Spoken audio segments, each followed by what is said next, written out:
நாடும் ஊற்றாக உனை கண்டேனே.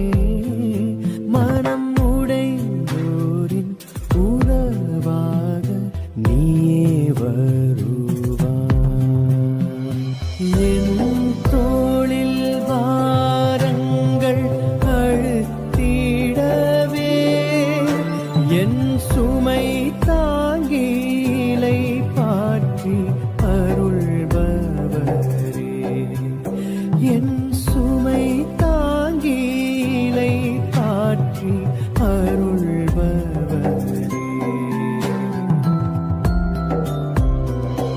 உனை எனக்கு